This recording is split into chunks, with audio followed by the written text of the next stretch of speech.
Historia e buborrecëve dhe zgjedhja e mençur. Në një ditë të ngrohtë pranvere, 3 buborrecë të uritur po fluturonin mbi një fermë të madhe.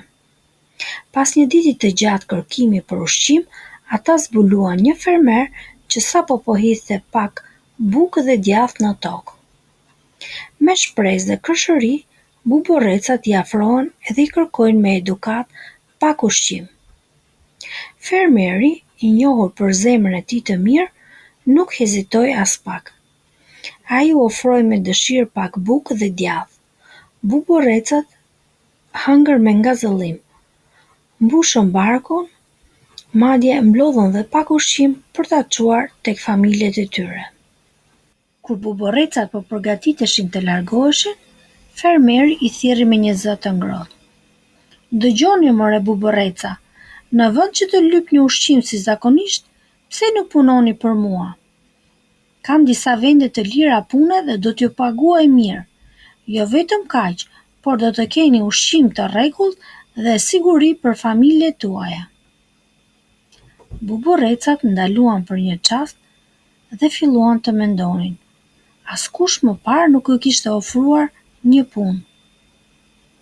Fermeri vazhdoi. "Kam 4 pozicione të ndryshme, secila ka pagë dhe detyra të ndryshme. Ju mund të zgjidhni atë që ju përshtatet më mirë. Dhe tani po ju tregoj detajet. Punëtori që njofton pulat se ushqimi është gati do të marrë $300 në muaj. Punëtori që qiron dhe pret hudhrat do të marrë $500 në muaj. Punëtori që dobon hardhucat bezdise do të marrë $400 në muaj. Dhe pozicioni 4 i punës, punëtori që këndon dhe kërcen për dhit do të marrë $25 në muaj." Buborrecat ishin gati të kërkonin vendet e tyre të punës. Buborreci i parë ishte i drejtpërdrejtë.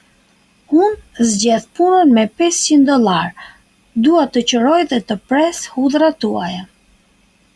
Buborreci i dytë nuk u mendua shumë. "Unë dua punën që do bën hardhucat me $400. Por buborreci i tretë u mendua gjatë. Shikoi rreziqet dhe më në fund tha: "Do të zgjedh punën që këndon dhe kërcen për dhit. Pagesa $25.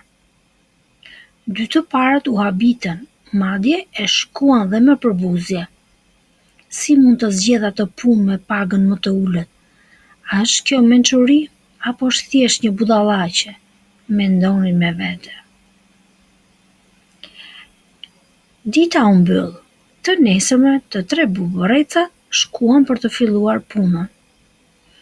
Për fatin e keq, buborreci i parë dhe i dytë u gjetën të ngordhur përpara se të përfundonte dita. Hudhra ishte shumë e fortë për buborrecin e parë dhe hardhucat e bezdishme sulmuan dhe i dobuan dhe sulmuan buborrecin e dytë. Kur fermeri pa këtë, u bë kurioz dhe thirrri buborrecin e tretë. "Më trego, pse zgjodhe punën me pagën më të ulët?" pyeti ai. Buborreci i tretë u përgjigj me qetësi. "Së pari, pulat ushqehen me buborreca, prandaj puna pranë pulave është me rrezik për jetën time. Së dyti, hudhra ka një aromë shumë të fortë dhe mund të më helmojë shpejt. Së treti, hardhucat janë grabitqarë që han buborreca si unë. Unë nuk zgjodha punën bazuar vetëm në pagë, zgjodha atë që më mbronte jetën dhe më siguronte një të ardhmen. Nëse paraja do të ishte gjithçka për mua, unë do të isha i vdekur tani. Por duke kërcyer për dhit, unë jam i sigurt mund të vazhdoj punën dhe jetën." Kjo histori na tregon diçka shumë të rëndësishme. Jo gjithçka që duket e mirë në sipërfaqe është edhe e sigurt apo e dobishme në të vërtetë. Shpesh zgjedhjet më të mençura nuk janë ato që na japin shumë para menjëherë, por ato që na mbrojnë, na mbajnë të shëndetshëm dhe na japin mundësinë për të qëndruar gjatë në rrugën tonë. Kur merrni një vendim, merrni parasysh më shumë se vetë fitimin e menjëhershëm. Mendoni për sigurinë tuaj, për pasojat afatgjata dhe për çka vlerë me të vërtetë, sepse një jetë e gjatë dhe e shëndetshme është themeli mbi të cilët ndërtohen të gjithë sukseset. Paratë janë të rëndësishme për jetën, por shëndeti duhet të jetë mbi çdo gjë tjetër. Nëse ju ka pëlqyer morali i kësaj historie, mund t'i bëni like videos dhe share. Ju falenderojmë për kohën tuaj. Qëndroni në kanalin ton sepse do t'ju tregojmë histori të tjera interesante.